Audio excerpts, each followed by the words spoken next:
The crunch of metal against metal shattered the peaceful Saturday afternoon, and Sophia Parker's entire body jolted forward against her seatbelt as her 10-year-old Honda Civic lurched into the intersection. Her coffee exploded across the dashboard, brown liquid splashing onto her white blouse and the stack of interior design portfolios she had been reviewing at the stoplight. Before she could fully process what happened, her hands were shaking on the steering wheel, and her heart hammered against her ribs like it wanted to escape. She took 3 deep breaths, checking herself for injuries in the rearview mirror. Nothing hurt except her pride and possibly her bank account.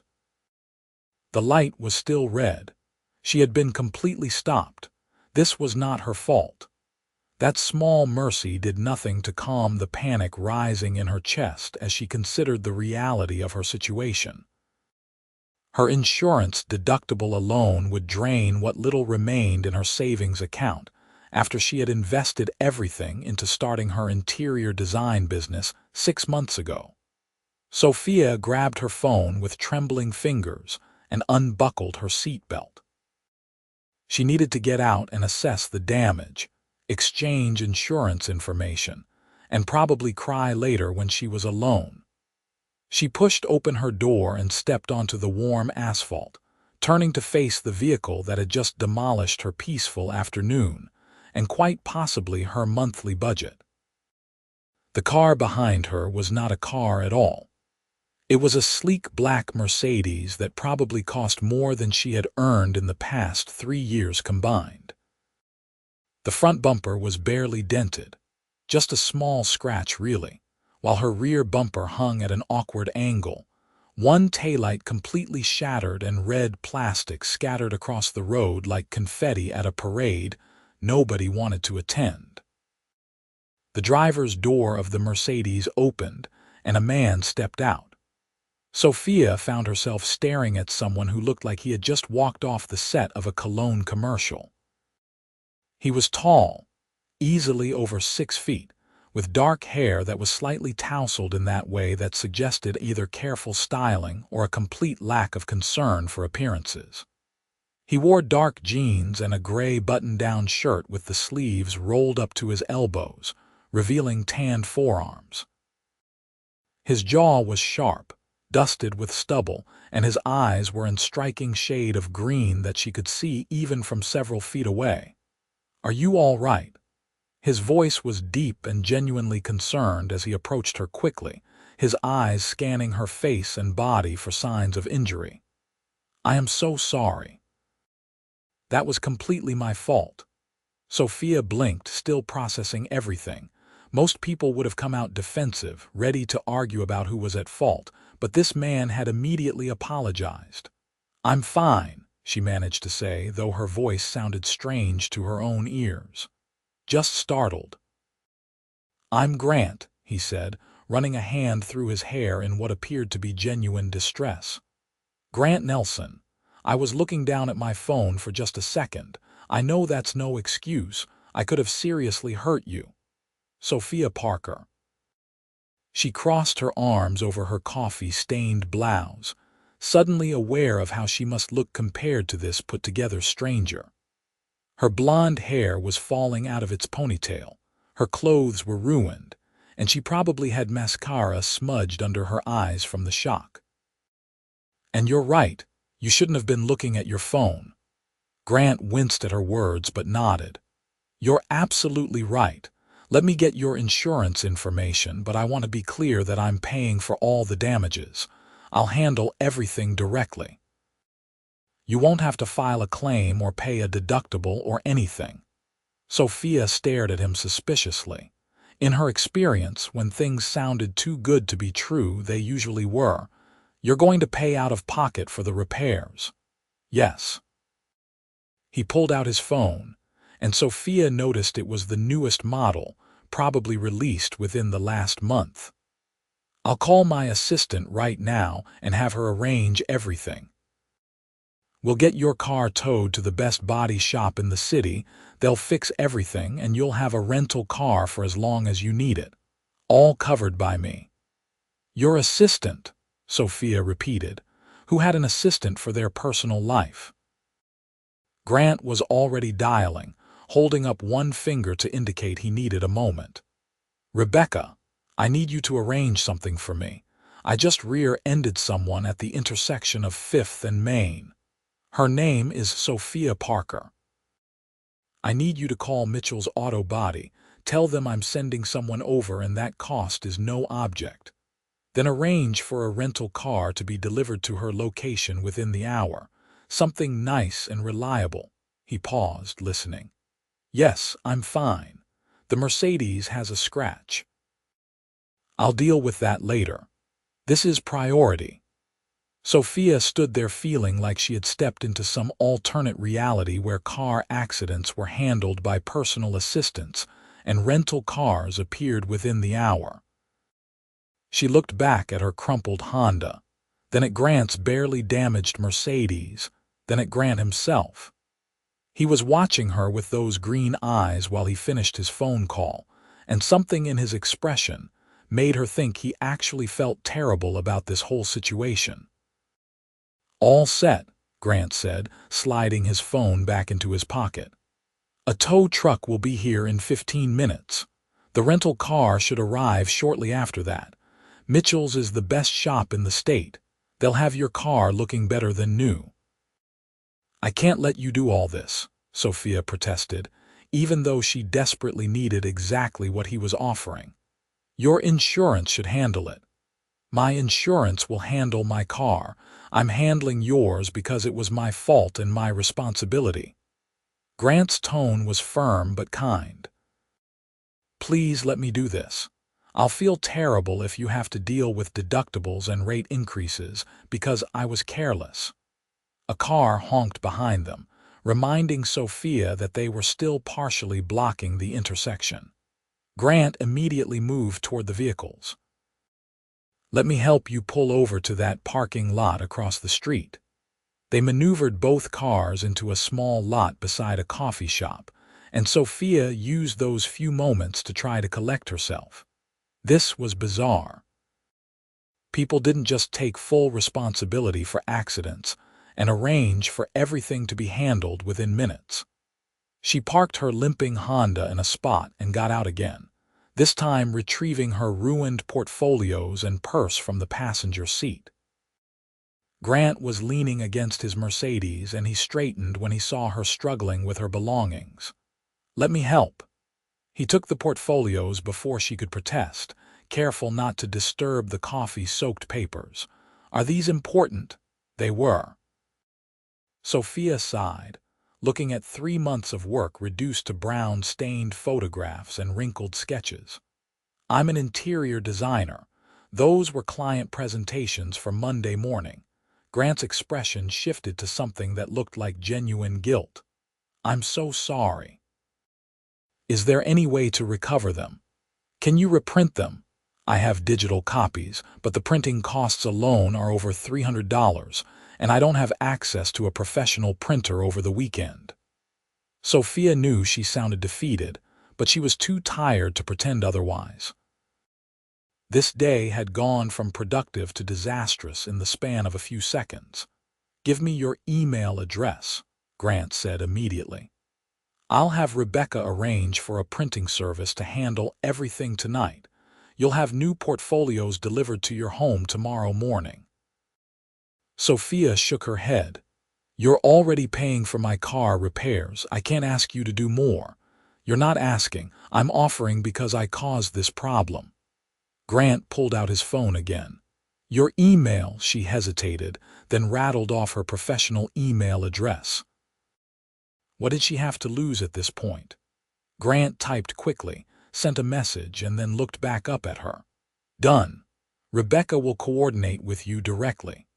The tow truck arrived exactly when promised, and Sophia watched as an efficient crew loaded her sad little Honda onto the flatbed. She signed some paperwork that Grant had somehow already arranged, and then she was standing in a parking lot with a stranger who had just taken over her entire afternoon. The rental car should be here in about 20 minutes, Grant said, checking his phone. Can I buy you a coffee while we wait? You had one before, but it seems to have relocated to your shirt. Sophia looked down at her ruined blouse and laughed despite herself. It was either laugh or cry, and she had already decided crying could wait until she was home. That's probably the understatement of the year. They walked into the coffee shop, a cozy place called the Daily Grind that Sophia had never noticed before despite driving past it dozens of times. The afternoon crowd was light, just a few people scattered at tables with laptops and books. Grant held the door open for her, and she caught the scent of his cologne as she passed, something woodsy and expensive. "What do you want?" Grant asked as they approached the counter. "Just a regular coffee with cream," Sophia said. "I'm not fancy." Grant ordered her coffee, and something complicated for himself involving espresso shots and oat milk. He paid with a black credit card that Sophia recognized as one of those invitation-only cards for people with excessive amounts of money. Another piece of the puzzle clicked into place. This was not just a guy who could afford a Mercedes.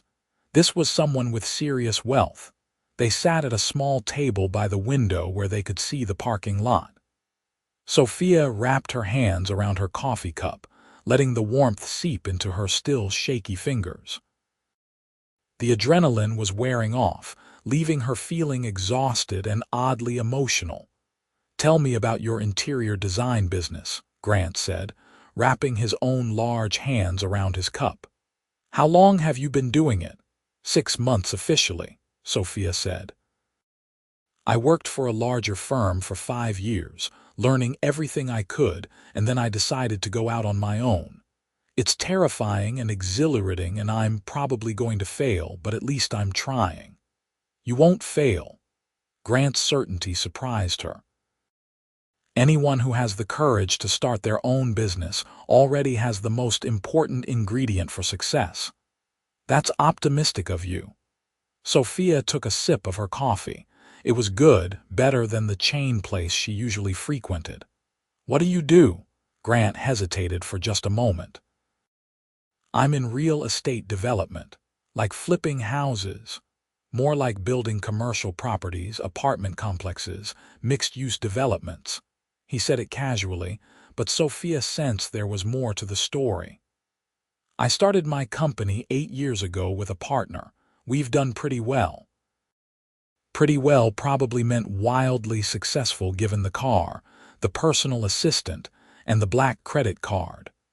Sophia found herself curious about this man who had crashed into her life so literally. "Do you like what you do?" "I love it," Grant said, and his face lit up in a way that made him even more attractive. "I love taking empty spaces and turning them into places where people want to live and work and spend time. There's something satisfying about creating something lasting." "That's how I feel about interior design," Sophia said, surprised to find common ground. "I love taking a space that feels wrong or incomplete and making it feel like home."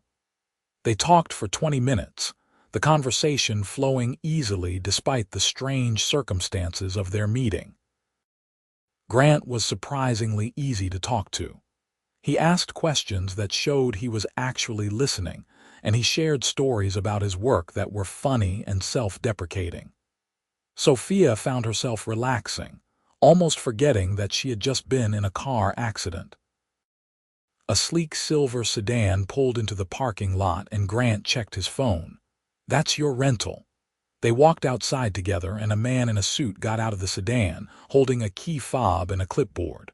"Miss Parker, this is for you for as long as you need it." Sophia stared at the car. It was not just a rental.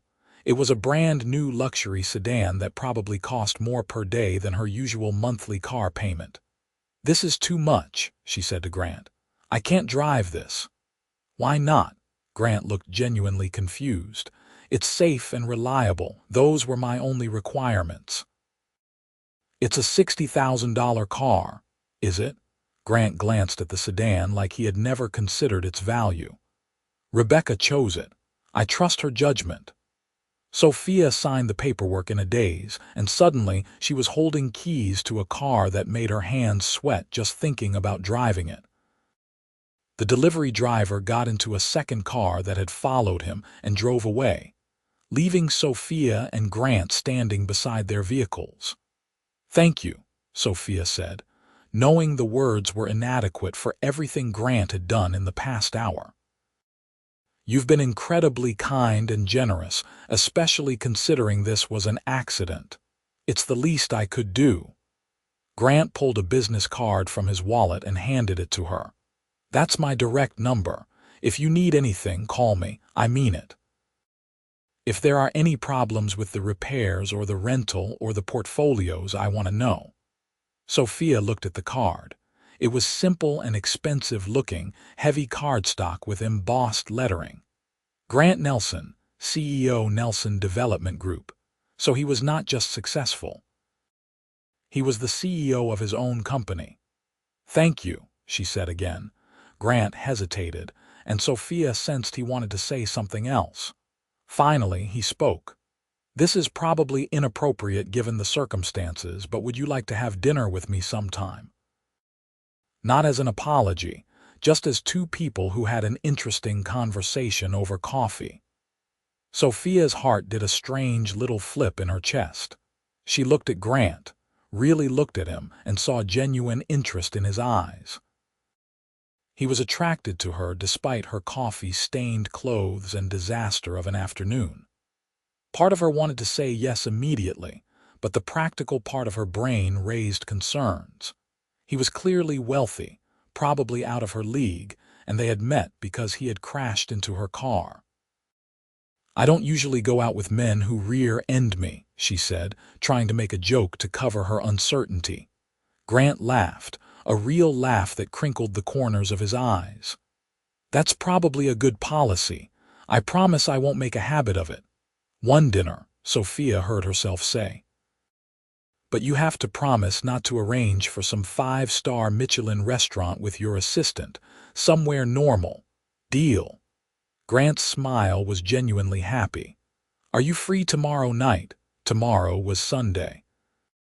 She had planned to spend it recreating her portfolios, but apparently that was being handled for her now. "I'm free. I'll pick you up at 7. Grant pulled out his phone. "What's your address?" Sophia gave him her address, still not quite believing this was happening. She had been rear-ended, and now she had a date with a CEO who looked like a model and seemed genuinely kind. Life was strange. She drove the luxury rental car home very carefully, hyper-aware of every other vehicle on the road. Her apartment was in an older building in a neighborhood that was slowly gentrifying, caught between its working-class roots and the influx of young professionals. She parked the expensive sedan on the street and practically ran inside, finally allowing herself to process everything that had happened. Her apartment was small but carefully decorated, every piece of furniture and every color choice deliberate. She had always believed that interior designers should live in spaces that reflected their aesthetic, even on a budget. She dropped her purse and ruined portfolios on her kitchen counter and collapsed onto her blue velvet sofa, suddenly exhausted. Her phone buzzed. An email from Rebecca Chen, executive assistant to Grant Nelson. The message was professional and efficient, asking for the details of Sophia's portfolios so they could be recreated and delivered by Sunday morning. Sophia responded with all the information, attaching the digital files, still amazed that this was actually happening. Another email arrived within minutes confirming receipt and promising delivery by 8 in the morning. Rebecca also included the name and number of the body shop handling Sophia's car and assured her that she would be updated regularly on the repair progress. Sophia set her phone down and stared at her ceiling. She had a date tomorrow night with Grant Nelson, a man who had crashed into her life in the most literal way possible. She should probably be more cautious, but something about Grant felt right. He had been genuinely sorry about the accident, genuinely interested in her work, and genuinely kind throughout the entire ordeal. She spent the rest of the evening researching Nelson Development Group on her laptop.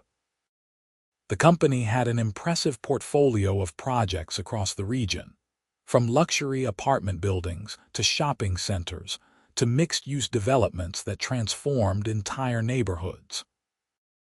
Grant's official bio photo showed him in a suit, looking serious and professional, but Sophia preferred the version she had met today, the one with rolled-up sleeves and genuine concern in his eyes. Sunday morning arrived with a knock on her door at precisely 8 in the morning. A delivery driver handed her 3 pristine portfolios, professionally bound and printed on high-quality paper. Sophia paged through them in amazement. They were better than her originals, the colors more vibrant, the paper stock more substantial. Rebecca had somehow improved on her work while recreating it exactly. Sophia spent the day in a distracted state, trying to focus on other work but constantly checking the clock. She tried on 6 different outfits before settling on a simple navy dress that was nice enough for a restaurant, but not so formal that she would feel out of place. She kept her makeup natural and left her blonde hair down in loose waves. Grant arrived at exactly 7, knocking on her door with the same confidence he had shown at the accident. He wore dark jeans and a black button-down shirt, managing to look both casual and incredibly put together. His eyes swept over her with obvious appreciation. "You look beautiful," he said simply. "Thank you." Sophia grabbed her purse, suddenly nervous. "Where are we going?" "Somewhere normal, as requested." Grant smiled and gestured toward the stairs. He drove them to a family-owned Italian restaurant in a neighborhood Sophia knew well. It was the kind of place with checkered tablecloths and candles in wine bottles, where the owner greeted regulars by name and the portions were generous. Sophia relaxed as soon as they walked in. This was not some pretentious attempt to impress her with money. This was a genuinely good restaurant. They were seated at a corner table, and a friendly waitress took their drink orders. Sophia ordered wine, needing something to calm her nerves, and Grant did the same. "Thank you for keeping your promise about the restaurant," Sophia said once they were alone. "This place is perfect." "My parents used to bring me here when I was a kid," Grant said, looking around with obvious fondness. "Before the company, before any of the success, this was our special occasion restaurant. Best lasagna in the city." "So you're from here originally?" "Born and raised about 20 minutes from this spot." Grant leaned back in his chair, relaxed and open. "I'm the oldest of 3 kids. My parents still live in the same house I grew up in, even though I've tried to buy them something nicer a dozen times." "They sound stubborn," Sophia said with a smile. "They are. They say they don't need a bigger house because all their memories are in that one." Grant's expression was soft when he talked about his parents. "What about your family, smaller and more complicated?" Sophia said carefully. "It's just me and my mom. My dad left when I was 5. I barely remember him. My mom worked 2 jobs to keep us afloat, and she never complained once. She's my hero." "She raised someone who had the courage to start their own business," Grant said. "She should be proud." "She is, but she also worries constantly that I'm going to fail and end up struggling like she did." Sophia took a sip of her wine. "She wants me to be safe and secure." "Security is overrated," Grant said. "I could have taken a safe corporate job after business school. Instead, I maxed out my credit cards and convinced my best friend to go into business with me. My parents thought I was crazy. But you succeeded. Eventually. The first 2 years were brutal. We almost went bankrupt 3 times." Grant's eyes held the memory of those struggles. "But we kept going, learned from every mistake, and slowly built something real." The food arrived, and it was as good as Grant had promised. They talked throughout the meal, sharing stories about their childhoods, their careers, their dreams. Sophia learned that Grant worked 12-hour days regularly, that he still got nervous before big presentations, and that he had a chocolate Labrador named Murphy, who was the only thing that forced him to take breaks. Grant learned that Sophia had almost gone to art school before deciding on interior design, that she was terrified of heights but loved flying, and that she had a weakness for reality television that she refused to apologize for. "I have a confession," Grant said as they shared a piece of tiramisu for dessert. "I need to be honest with you about something." Sophia's stomach dropped. Here it was, the catch. He was married or moving away or just looking for something casual. "I'm not good at relationships," Grant continued. "I work too much. I get distracted by projects. My last girlfriend broke up with me because she said I was married to my company." He met Sophia's eyes directly. "But I really like you, and I don't want to mess this up by pretending to be someone I'm not." Sophia considered his words. Honesty was refreshing, even when the truth was not perfect. "I appreciate you telling me. I'm not looking for someone to entertain me constantly. I work a lot too, but I also don't want to date someone who only has time for me once a month. That's fair." Grant reached across the table and took her hand, his fingers warm and strong around hers. "What if we made a deal? Dinner together twice a week, no matter how busy we are. No phones, no work talk unless we want to, just time together." "Twice a week," Sophia repeated. It was specific and concrete, not just empty promises. "I could do twice a week. Then we have a deal." Grant squeezed her hand gently before releasing it. "Starting now." They left the restaurant 2 hours after arriving, and Grant drove her home through streets that were quiet on a Sunday night. He walked her to her apartment door like a gentleman from another era. "I had a really good time tonight," Sophia said, meaning it completely. "Thank you for dinner, and for not being weird about the whole car accident thing." "Thank you for saying yes despite the car accident thing," Grant countered. He stepped closer, and Sophia's breath caught. "Can I see you again on Wednesday? Wednesday works." Sophia's voice sounded breathy to her own ears. Grant leaned in slowly, giving her time to pull away if she wanted.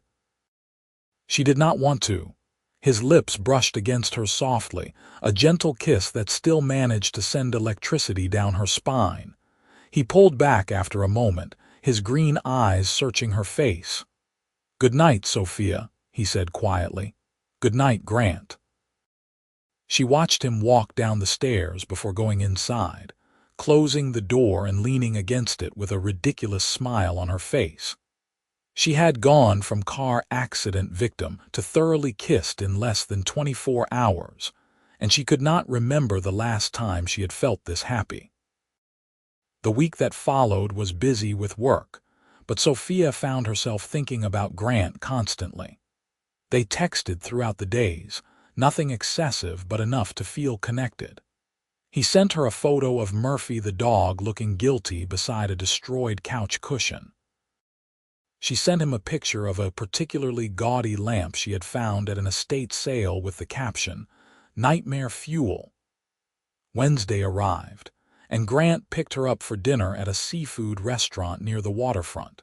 They talked easily, the conversation picking up where it had left off on Sunday. Grant told her about a difficult client who wanted to make changes to a building design after construction had already started. Sophia told him about landing a new client who wanted her to redesign an entire law office. "That sounds like a big project," Grant said, genuinely interested. "What's your vision for it?" "Professional but not stuffy," Sophia explained, gesturing with her hands as she always did when excited about work. "Lots of natural light, clean lines, but warm wood tones to keep it from feeling cold. The senior partner wants to attract younger clients, so it needs to feel modern." I'd love to see the finished project, Grant said. If that's not weird to say. It's not weird. I'd like to show you. Sophia felt a warmth spread through her chest at his interest in her work. Her ex-boyfriend had never asked about her designs, had barely pretended to care. Grant seemed to genuinely want to know about what mattered to her. They kept their twice-a-week dinner dates religiously for the next month. Sophia learned that Grant was always exactly on time, that he tipped generously, and that he had a dry sense of humor that snuck up on you. Grant learned that Sophia was chronically early to everything, that she had strong opinions about coffee, and that she laughed at her own jokes before delivering the punchlines. On their 8th date, Grant took her to his penthouse apartment downtown. Sophia had wondered where he lived, and the reality did not disappoint. Floor-to-ceiling windows overlooked the city, and the space was decorated in a modern minimalist style that probably cost more than her entire apartment building. "This is incredible," Sophia said, walking to the windows to take in the view. The city lights spread out below them like fallen stars. "It's too big for one person," Grant admitted, coming to stand beside her. "I bought it as an investment property and ended up living here." Murphy hates the elevator. As if summoned by his name, a brown blur came barreling around the corner. Murphy the chocolate Labrador skidded to a stop in front of Sophia, tail wagging so hard his entire body wiggled. "Murphy, sit," Grant commanded, and the dog immediately obeyed, though his tail continued to sweep across the hardwood floor. Sophia knelt down and let Murphy sniff her hand before scratching behind his ears. "He's beautiful. He's trouble," Grant said affectionately. "But he's good company on long nights." They had dinner on Grant's balcony, a meal he had cooked himself that was surprisingly good. Sophia was learning that Grant was full of surprises. He could cook, he could make her laugh, and he could kiss in a way that made her forget her own name. After dinner, they sat on his ridiculously comfortable couch with Murphy sprawled across their feet, and Grant pulled her close. "I need to tell you something," he said quietly. Sophia's heart jumped. Those words never preceded anything good. "Okay." "I'm falling for you," Grant said, turning to look at her directly. "I know it's only been a month, but I think about you constantly. I rearrange my schedule around our dinners. I want to tell you about everything that happens in my day. This is more than just dating for me." Sophia felt tears prick her eyes, happy tears for once. "I'm falling for you too," she whispered. "It terrifies me because I didn't plan for this, but I don't want to stop." Grant kissed her then, deep and thorough, and Sophia melted into him. They stayed on that couch for hours, talking and kissing and making promises about the future that felt real and possible. The second month of dating brought new challenges. Grant's company landed a major development deal that required him to travel for a week. Sophia's law office project hit a snag when the contractors discovered asbestos that needed to be removed, delaying everything. They missed 2 dinner dates in a row, and Sophia felt the absence keenly. When Grant returned from his trip, he showed up at her apartment at midnight with takeout and an apology. "I know it's late, but I couldn't wait until tomorrow to see you." Sophia let him in, and they ate Chinese food on her living room floor while Grant told her about the deal and the exhausting negotiations. "I hated being away," he admitted. "I kept thinking about how you would handle the difficult people better than me." "I doubt that," Sophia said, stealing a piece of his orange chicken. "But I missed you too, a lot." "Come with me next time," Grant said suddenly. "If you can get away from work. I know it's probably impossible, but I'm asking anyway." "Where's the next trip?" "Chicago, 3 weeks from now." 4 days, mostly meetings, but we could have the evenings together." Sophia considered her schedule. It would be difficult but not impossible. She could bring her laptop, work remotely for a few days. "I'll come," she decided, but I'm paying for my own flight." "Absolutely not," Grant said immediately. "If I'm asking you to come with me, I'm covering everything." They argued about it playfully for several minutes before compromising. Grant would cover the hotel since he needed the room anyway, and Sophia would pay for her flight since she wanted to maintain some independence. It was a small thing, but it felt important to establish boundaries and expectations. The Chicago trip was wonderful and terrible in equal measures. Wonderful because they got to play tourist in the evenings, eating deep dish pizza and walking along the waterfront. Terrible because Sophia saw firsthand how demanding Grant's work was. He took calls at 7 in the morning and responded to emails until late at night. He worked through lunch and came back to the hotel exhausted. On the third night, Sophia confronted him gently. "You need to take care of yourself. You're going to burn out." Grant looked up from his laptop, his eyes tired. "This is a huge deal for the company. I can't afford to slack off." "I'm not asking you to slack off. I'm asking you to sleep and eat and remember that you're human." Sophia sat beside him on the hotel bed. "What good is success if you're too exhausted to enjoy it?" Grant was quiet for a long moment, then he closed his laptop. "You're right. I get so focused on the next goal that I forget to pace myself." "Tell me about why this project matters so much to you," Sophia said, taking his hand. Grant explained that the Chicago development was Nelson Development Group's first major project outside their home state. It was proof that the company could compete on a national level, that they were more than just a regional success. "My partner and I have been working toward this for 8 years. It feels like everything we have done has led to this moment." Sophia understood ambition. She had her own dreams of building her interior design business into something substantial. "I get it," she said, "but promise me you will take breaks. Promise me you will not sacrifice your health for success." "I promise," Grant said, and he pulled her into a hug that felt like coming home. They returned from Chicago closer than before, having navigated the challenge of balancing work and relationship. Sophia's law office project finally moved forward after the asbestos removal, and she threw herself into the work with renewed energy. Grant's Chicago deal closed successfully, and he celebrated by taking Sophia to the same Italian restaurant where they had their first date. "I have something for you," Grant said after they ordered. He pulled out a small box, and Sophia's heart nearly stopped. It was too soon for an engagement ring. They had only been dating for 3 months. Grant saw her panic and quickly said, "It's not what you think. Open it." Inside the box was a key. Sophia looked at it, confused. "What is this?" "A key to my place," Grant said, suddenly looking nervous. "I want you to have it. I want you to feel like you can come over whenever you want, that you have a space in my life that's permanent." Sophia felt tears well up again. This man kept surprising her with his thoughtfulness. "I love it," she said, closing her fingers around the key. "And I want you to have a key to my place too." They exchanged keys over dinner like other couples might exchange rings, and it felt significant and right.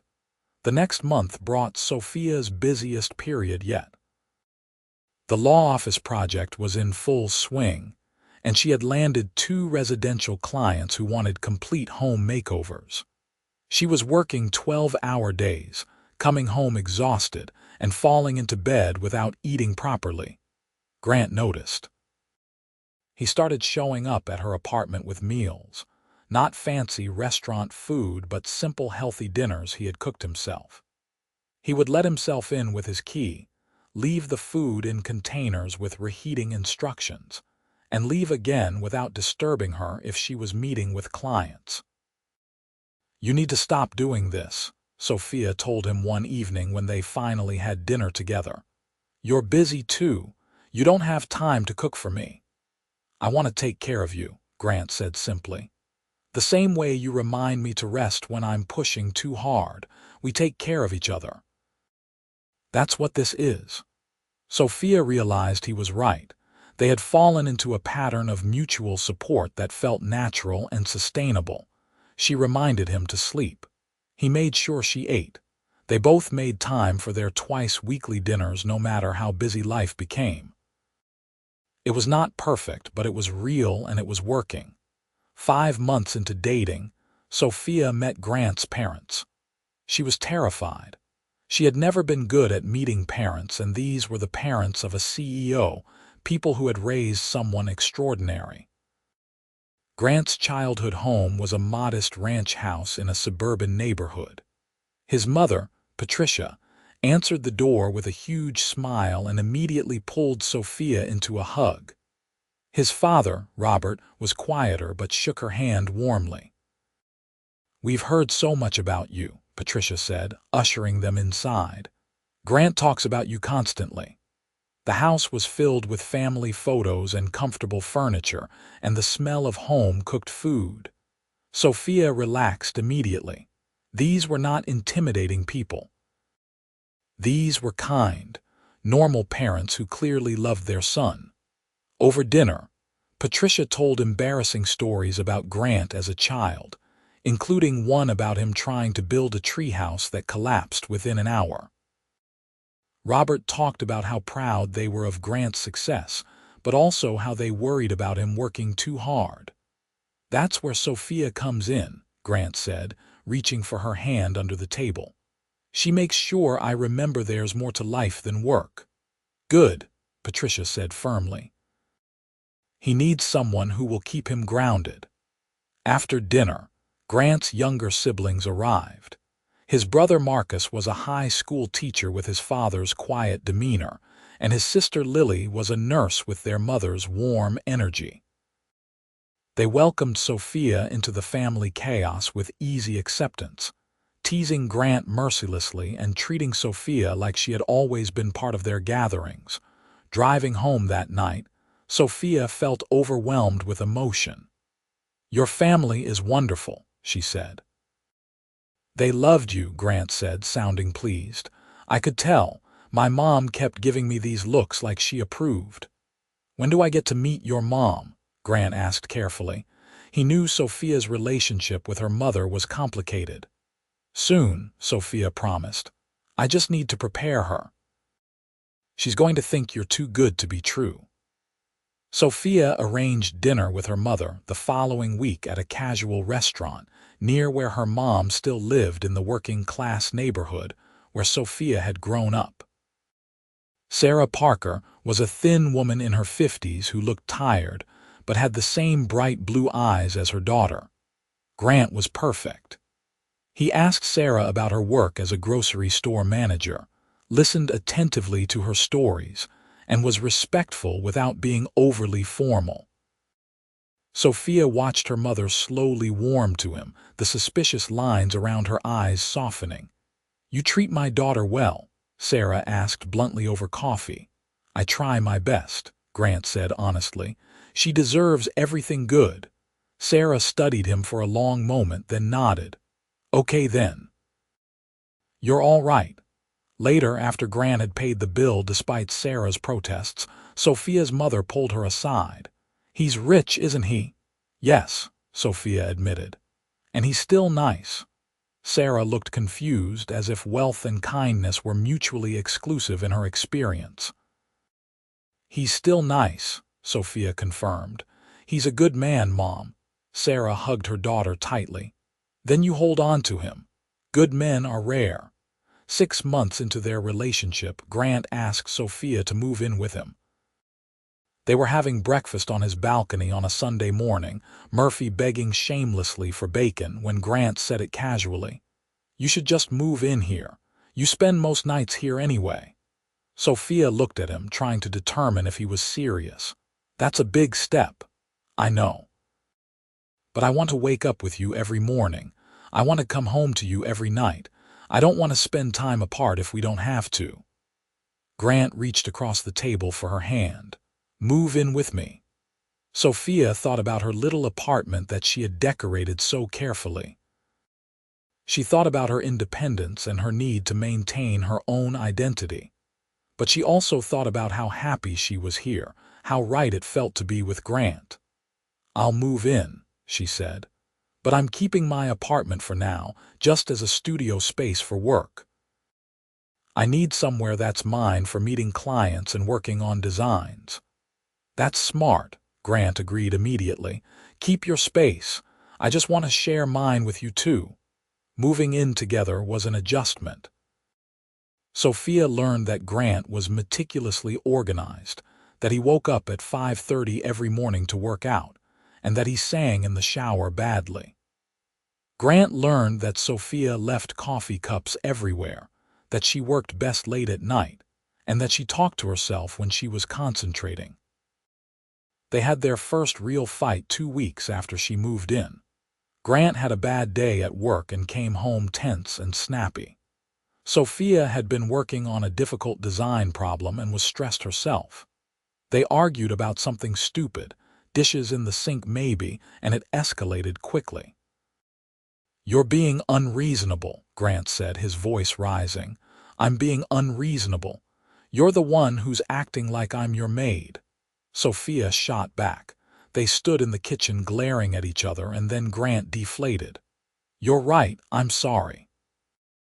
I had a terrible day and I'm taking it out on you. That's not fair."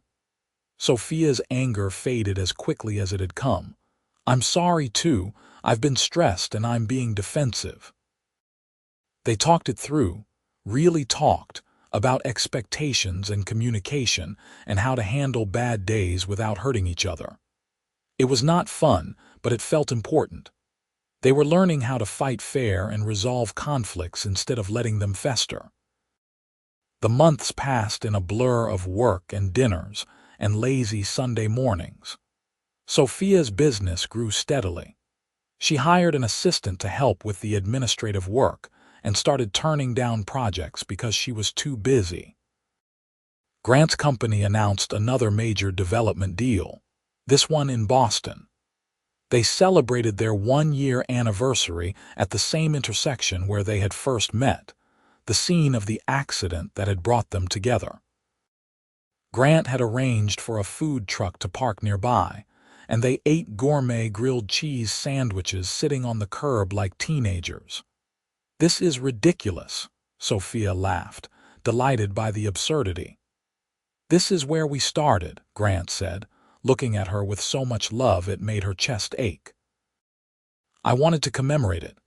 By eating on a curb, by remembering that the best thing that ever happened to me started with me being careless and distracted." Grant set down his sandwich and took both her hands. "I love you, Sophia. I have loved you since that day at the coffee shop when you were covered in coffee and still managed to be the most beautiful person I had ever seen." "I love you too," Sophia said, tears streaming down her face. "Even though you totaled my car." "Technically, I just damaged your bumper," Grant said, and they both laughed through their tears. 18 months into their relationship, Sophia's biggest career opportunity arrived. A hotel chain wanted to hire her to redesign the interiors of 5 locations across 3 states. It was more work than she had ever handled, and it would require extensive travel and long hours. It was also proof that her business had truly succeeded. "Take it," Grant said immediately when she told him about the offer. "This is huge for you." "But it means I'll be traveling constantly for the next 6 months, Sophia protested. "I'll barely be home. Then I'll come with you when I can and we'll video chat when I can't." Grant cupped her face in his hands. "This is your Chicago deal, Sophia. This is your proof that you have built something real. Don't turn it down because of me." Sophia accepted the project, and the next 6 months tested their relationship in new ways. She was gone for weeks at a time, living in hotels and working 15-hour days. Grant traveled to meet her when possible, and they maintained their twice-weekly dinner tradition even when it meant eating room service over video chat. It was hard and exhausting, and there were moments when Sophia questioned if they could survive the distance. But every time she doubted, Grant would say something that reminded her why she loved him. He would tell her about Murphy's latest destruction, or share a joke he had heard, or simply say that he missed her voice. When the hotel project finally wrapped up, Sophia came home exhausted but triumphant. The hotels looked incredible, the client was thrilled, and her portfolio was now strong enough to compete with established firms. Grant picked her up from the airport with Murphy in the backseat, and she cried from sheer relief at being home. That night, Grant cooked her favorite meal and they ate on the balcony under the stars. "I'm so proud of you," he said. "You handled that entire project with grace and skill, and you never compromised your vision." "I couldn't have done it without your support," Sophia said honestly. "Every time I wanted to quit, I thought about you believing in me." "I always believe in you," Grant said simply. "That's never going to change." 2 years into their relationship, Grant's company faced a serious crisis. A major project in Denver had structural problems that required costly fixes, and a partner on another development backed out at the last minute. Nelson Development Group was suddenly facing potential financial disaster. Sophia watched Grant handle the crisis with a calmness that amazed her. He worked around the clock to find solutions, negotiating with contractors and investors and city officials. He barely slept, barely ate, and Sophia saw the toll it was taking on him. "Let me help," she said one night when she found him at his desk at 2 in the morning. "Tell me what I can do." "There's nothing you can do," Grant said wearily. "This is my problem to solve." "We're a team," Sophia insisted. "Your problems are my problems. Talk to me." Grant explained the full scope of the disaster, the potential for the company to go bankrupt, the years of work that could disappear overnight. Sophia listened carefully, then offered her perspective as someone outside the real estate industry. "You're so focused on saving the Denver project that you're ignoring the Boston opportunity," she said. "What if you reallocated resources? What if you put Denver on hold and focused everything on Boston, proved you could still deliver, and used that success to renegotiate Denver?" Grant stared at her. "That could work. It's risky, but it could actually work." He called his partner immediately despite the late hour, and they spent the rest of the night reworking their strategy. Sophia made coffee and food and served as a sounding board, offering outsider perspectives that helped them see solutions they had missed. The strategy worked. Nelson Development Group refocused on Boston, delivered an exceptional project ahead of schedule, and used that success to bring new investors into the Denver property. The crisis was not resolved overnight, but the company survived and eventually thrived again. "You saved my company," Grant told Sophia months later when Denver was finally back on track. "I just offered a different perspective," Sophia said. "You did the actual work." "We're a team," Grant echoed her words from that difficult night. "I couldn't have done this without you." As they approached their 3-year anniversary, Sophia realized that she could not imagine her life without Grant. He was her best friend, her partner, her home. They had navigated career demands, family obligations, financial crises, and distance. They had fought and made up and learned how to communicate even when it was difficult. Grant proposed on a random Tuesday evening. They were doing nothing special, just cooking dinner together in their kitchen with Murphy underfoot.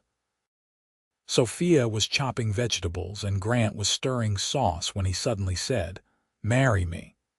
Sophia looked up, certain she had misheard. "What?" Grant turned off the stove and pulled a ring box from his pocket. He opened it to reveal a beautiful, simple diamond ring that was exactly her style. "Marry me, Sophia. I don't want a fancy proposal because that's not who we are. I just want to spend the rest of my life cooking dinner with you and dealing with our chaotic schedules and supporting each other's dreams. Marry me." Sophia was crying and laughing at the same time. "Yes, of course, yes." Grant slid the ring onto her finger and it fit perfectly. He kissed her thoroughly and Murphy barked excitedly, sensing something important had happened even if he did not understand what. They called their families that night, and everyone was thrilled. Patricia cried happy tears.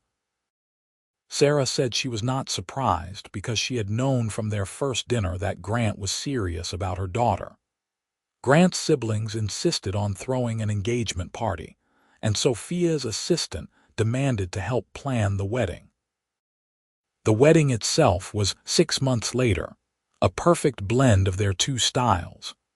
The ceremony was in a beautiful hotel ballroom that Sophia had redesigned as part of her hotel project, and the guest list included family, close friends, and a few important business contacts.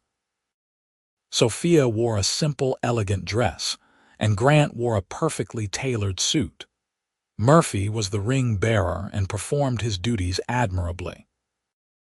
When they exchanged vows, Grant promised to always make time for their dinners together, to support Sophia's dreams as much as his own, and to never rear-end her car again. Sophia promised to remind Grant to rest, to be his partner in every crisis, and to love him even when he sang badly in the shower. They honeymooned in Italy, spending 2 weeks exploring cities and eating incredible food and forgetting about work entirely. It was the longest vacation either of them had taken in years, and it was perfect.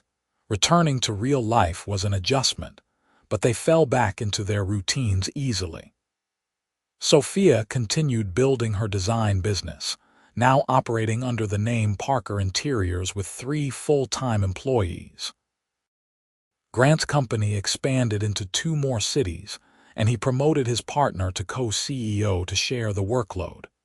A year after their wedding, Sophia discovered she was pregnant. They had talked about children in abstract terms, someday in the future, but suddenly, someday was now. She took 3 pregnancy tests to be certain, then told Grant over one of their sacred Tuesday dinners. "I'm pregnant," she said simply, watching his face carefully. Grant's expression went through several emotions in rapid succession: shock, joy, fear, and then pure happiness. "We're having a baby." "We're having a baby," Sophia confirmed, and then she was in his arms and they were both crying happy tears. The pregnancy was relatively easy, and Sophia worked up until 2 weeks before her due date. Grant attended every doctor's appointment, assembled an elaborate nursery, and read every parenting book he could find. He was terrified and excited in equal measures. Their daughter arrived on a Tuesday evening, appropriately enough. Emma Grace Nelson came into the world with strong lungs and her father's green eyes. Grant held her for the first time with shaking hands and tears streaming down his face. "She's perfect," he whispered. "You're perfect." Parenthood was exhausting and wonderful. They adjusted their work schedules, hired a nanny for when they both had to be at the office, and navigated the chaos of sleepless nights and endless diaper changes. Murphy became Emma's devoted guardian, lying beside her crib and alerting them to any disturbance. When Emma was 6 months old, they had a family dinner at the Italian restaurant where Grant had taken Sophia on their first date. Emma slept in her carrier while Sophia and Grant held hands across the table. "You remember our first dinner here?" Grant asked. "I was so nervous." "I thought you were out of my league." "I thought you were out of my league," Sophia countered. "Rich, successful, gorgeous. I figured you would realize quickly that I was just a struggling designer with a damaged car." "You were never just anything," Grant said seriously. "You were ambitious and talented and kind. You still are. You're an incredible designer, an amazing mother, and the love of my life." "You're going to make me cry in public again," Sophia said, but she was smiling. I seem to have that effect on you, Grant teased. They stayed at the restaurant for hours, talking about everything and nothing the way they always had. Their twice-weekly dinners had evolved over the years, sometimes including Emma and Murphy, sometimes just the two of them, but always protected time for their relationship. 2 years after Emma's birth, they had a son. Jack Robert Nelson arrived early, impatient even as a newborn. He had Sophia's blonde hair and a temperament that was already showing signs of stubborn determination. Their family felt complete. Grant scaled back his work responsibilities even further, determined not to miss his children's childhoods. Sophia transitioned more of her design work to consultations and high-level project management, allowing her junior designers to handle the day-to-day implementation. On their 10th anniversary, Grant planned a surprise. He arranged for the kids to stay with his parents and took Sophia back to the intersection where they had first met. A food truck was parked there again, and they sat on the same curb eating gourmet grilled cheese sandwiches just like they had on their first anniversary. 10 years, Sophia said, shaking her head in wonder. A decade since you crashed into my life. Best accident I ever had, Grant said, kissing her softly. I would rear-end 1,000 cars if it meant finding you. Please don't, Sophia laughed. Your insurance rates are finally reasonable again. They talked about the past decade, all the challenges they had faced and overcome together. The career struggles, the financial crisis, the adjustment to parenthood. They had navigated everything as a team, supporting each other through every difficulty. What do you think the next decade holds? Grant asked. More of this, Sophia said simply. More dinners together, more watching our kids grow up, more building our lives side by side. That's all I need. That's all I need too, Grant agreed. You, our family, and twice-weekly dinners forever. Forever, Sophia repeated, and she meant it with every fiber of her being. 15 years after the accident that brought them together, Sophia and Grant stood in the driveway of their new home. They had finally moved out of the downtown penthouse into a house in the suburbs with a yard for Murphy's successor, a new chocolate Labrador puppy named Bailey, and space for their growing children. Emma was 14, tall and athletic with her father's determination and her mother's creative eye. She wanted to be an architect, combining both her parents' careers into something uniquely hers. Jack was 12, stubborn and funny, and completely devoted to his older sister. The house itself was Sophia's masterpiece, a design she had worked on for 2 years. Every room reflected their family's personality, from the comfortable living spaces to Grant's home office to the art studio where Sophia still took on occasional special projects. It's perfect, Grant said, wrapping his arms around Sophia from behind as they surveyed their new home. It's ours, Sophia corrected. That makes it perfect. Their twice-weekly dinner tradition had expanded over the years to include family dinners with Grant's parents and siblings, occasional meals with Sophia's mother who had finally retired and seemed more relaxed, and special date nights when they got a babysitter and pretended to be young and carefree again. Sophia's business had grown beyond her wildest dreams. Parker Interiors was now a respected firm with 15 employees and projects across the country. She had been featured in design magazines and had won awards for her hotel work. But her proudest achievement was maintaining her integrity and her vision, despite the success. Grant's company had become one of the most respected development firms in the region. He and his partner had created affordable housing projects alongside their luxury developments, committed to giving back to the community that had supported them. Grant served on several nonprofit boards and mentored young entrepreneurs. But their greatest accomplishment was the family they had built together and the relationship they had nurtured through every challenge. On their 20th anniversary, Grant took Sophia back to the intersection one more time. They were older now, with threads of silver in their hair and laugh lines around their eyes.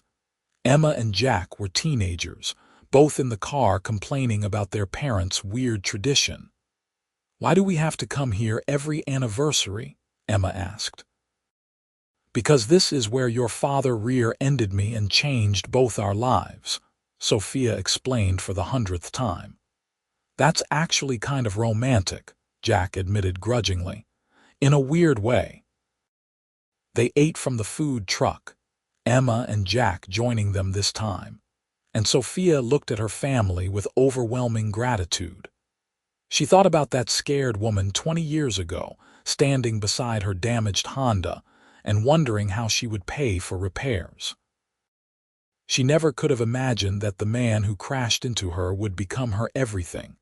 Grant caught her looking and smiled, that same smile that had made her heart flip on their first coffee shop conversation. "What are you thinking about?" "How lucky I am," Sophia said honestly. "How a random Saturday afternoon accident led to all of this." "It wasn't luck," Grant said, taking her hand. "It was fate. I was meant to find you, even if it took a fender bender to make it happen." "Gross, Dad," Emma said, but she was smiling. They stayed at that intersection until the sun began to set, talking and laughing and enjoying being together. When they finally headed home, Grant reached for Sophia's hand in the car like he had done 1,000 times before. "Same time next week for dinner?" he asked, referring to their Tuesday night tradition. "Always," Sophia confirmed. "Forever, remember?" "Forever," Grant agreed, and Sophia knew he meant it just as completely as she did. Their story had started with broken taillights and spilled coffee, with an apology and unexpected kindness. It had grown into something beautiful and lasting, built on mutual respect, genuine love, and a commitment to showing up for each other no matter what challenges they faced. 20 years, 2 children, countless dinners, and one very good dog later, Sophia could say with certainty that being rear-ended at a red light was the best thing that ever happened to her. Grant had paid for her damages that first day, but more importantly, he had kept his promise. He had taken her to dinner not just once, but twice a week for 20 years and counting. That was the real story, not the accident or the millionaire or the fairy tale beginning. The real story was showing up, week after week, year after year, choosing each other over and over again. It was Grant bringing her dinner when she was too busy to eat, and Sophia reminding him to rest when he pushed too hard. It was navigating career demands and family obligations and financial crises together. It was building a life, deliberately and carefully, with someone who made her better. As they drove home through streets that had become familiar over 2 decades of shared life, Sophia squeezed Grant's hand. He squeezed back without looking away from the road, the gesture so natural and practiced it required no thought. That was love, Sophia thought. Not grand gestures or perfect moments, but comfortable certainty. Knowing that someone would be there, week after week, for dinner and conversation and all the mundane, beautiful moments that made a life. "I love you," she said quietly. "I love you too," Grant replied. "See you Tuesday for dinner." Sophia smiled. "Always."